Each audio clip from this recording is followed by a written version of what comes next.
Isis Amlak, community organizer and activist and friend of the Green. So I've been coming here since 2005. I used to go to Dave and Tina's bar down at the other site, at the sports centre. And at the time, I used to come after my management committee meetings with the law centre, and we used to have a bit of a social event. And it's actually been the only place I could come with my children, because I was a single mother and my children were young, and there was no other place that I could go where my kids could be safe, happy, could play. There were other children about. They've now got older, and they also actually come down to the Green to socialise and you know, work on the door and help out. So this has been a part of who they are, and they've grown up in the Green. So to see it go is going to be an absolute loss for the community. It's the only venue that we have in Ladbroke Grove, actually probably in the whole of West London really, that I know of, that I can feel comfortable, and that parents can come with their kids, families can come. There's a variety of music, all sorts of people, every nationality. I think we had a survey, a 30-minute survey showed over 21 different nationalities of people in the bar at one time. There's nowhere else like it in London. what would be the biggest loss to you? Having an accessible venue that you can do community-based events that's reasonably priced, i.e. the drinks, the food, the actual space to use, because actually what's happened over the last sort of 15 or 20 years is that gradually all the community venues have been taken away from the community. We can no longer afford to hold free events here, because, well, there's nowhere. Where else can we go? In the area. In the area, really.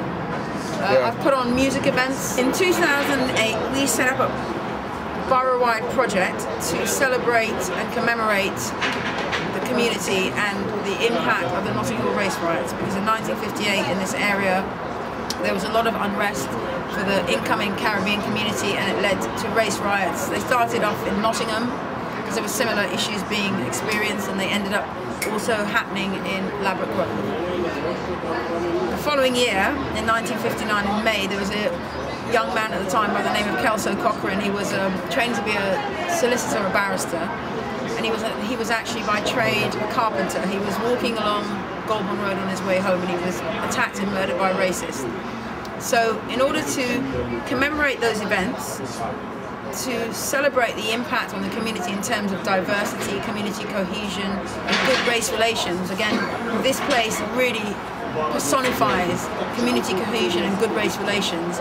We decided to hold events, and in on the Green was a community hub from which we held a number of music and sort of spoken word events. We had Tony Benn speak, we had a number of local artists perform, we had exhibitions, and yeah, it was really 2 years of holding events. Well, not only is In on the Green amazing as a venue, it's the fact that we overlook green space. Again, there's nowhere where you can have a bar with a balcony overlooking green space, and we've also made use of the space. As a result of having this venue, we then moved our music events into the park and held world music events celebrating the diversity of the community and the different musical influences over the last 2 years. And they were really successful, and I think we've had a chance to showcase artists who wouldn't get a chance. One of the key factors is the events have been free, and that's a really important thing, because we, again, as I say, space is so expensive, venues are expensive, and people who don't earn lots of money, like some of our more wealthy neighbours in the south in particular, have been able to come and enjoy themselves in the summer. I've asked people this question tonight. People call this place a pub. What would you call it? I would say it's a community hub. Community hub. Community hub. Right. Well, you see, the good thing about not only is it a pub where, of course, people can come and have a drink, you can also, there's a lot of people that come here who don't drink alcohol. I mean, there's very few places where people perhaps who are Muslim or just teetotal can also come, have a cup of coffee, a soft drink, and actually feel that they're part of what's going on and enjoy it to their fullest. It's not just about drinking and getting drunk. It's more than that. It's a mixture of things. The greatest loss would be? Well, the greatest loss is everything. It's the loss of this venue. It's really going to have a massive impact, a real dent on the community. Where are people like us going to go? I don't feel comfortable, to be honest with you, going to 99% of the pubs in this borough. I just don't go to them. I can't take my children, they're still under 18. That's what I'm saying, that's why I say community hub. It's also a cultural centre. I mean, we've had amazing people play here. you know, Mick Jones and his post-Clash band. We've got African drummers. We have people from all across the world, Portuguese artists, we've had French artists, people from Spain, everywhere you can think of. There are people that come here to this country and they come and just come to this venue. Where else are they going to go? It's actually a landmark and a meeting place. Even police meetings. Even the police can come here. What are funerals? Funerals. I mean, really. Commemorating some of the biggest people who died. You know. This is a serious loss to the community. And also, you know, Dave and Tina as well are unique landlords. I mean, they're both youth workers. That's another thing. They know how to interact with people in a way. Do you know anything about Dave and Tina's history? Why they made this place such a success to us? Where it's a failure, the WDT, the Westway Development Trust, have called it a failed experiment? Well, Westway Development Trust have got no understanding of community. They've got no, as far as they're concerned, they're clearly just looking at finances. But to be fair to Dave and Tina, obviously there's an issue around outstanding rent arrears, but Westway Development Trust have failed in their duty as landlords. They have repeatedly not maintained the premises to the standard required. There's been works that were supposed to be completed. They've made it really difficult for Dave and Tina to communicate, to even make the slightest changes. So I would argue that actually Dave and Tina owe a fraction of what they claim, because actually if they were truly maintaining themselves as landlords and exercising their duty of care, then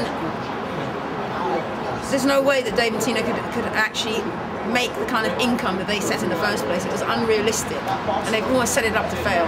Well, would you say the investment that Dave and Tina has put in for the past 6 years, compared to the arrears that they owe, is a lot more? No, so of course the investment in the community outweighs the arrears. I mean, you can have hundreds of generic all-bar ones up and down the country, but what do?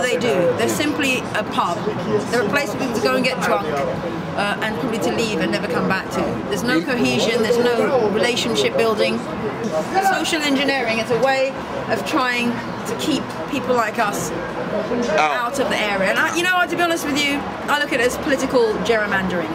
If you bring in certain sections of the community, the wealthier sections, who have an interest in investment and property, then what you do is you change the boundaries, you change the face of the borough. So the Conservative local authority, they maintain the status quo. They take away from the, because actually something to remember as well, Goulburn is a Labour ward. It's one of the few Labour wards in the borough. And when we talk about Labour, what we really mean is a community-based ward, where things like this can thrive. So all they're doing is removing a whole group of people who do not support their way of life and have a different interest other than profiteering and money making. They actually care about unity. What are we going to do? Challenge Westway Development Trust decision and show them that actually the social investment outweighs profit. Profiteering.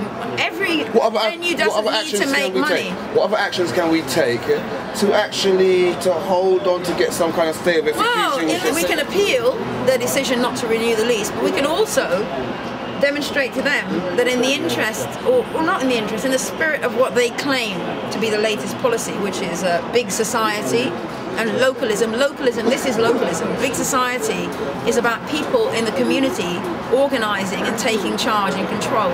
And I think there are plenty of us in the community with the expertise and the real love of community who'd be willing to take this venue back with Dave and Tina at the helm and support it to continue doing what it's been doing.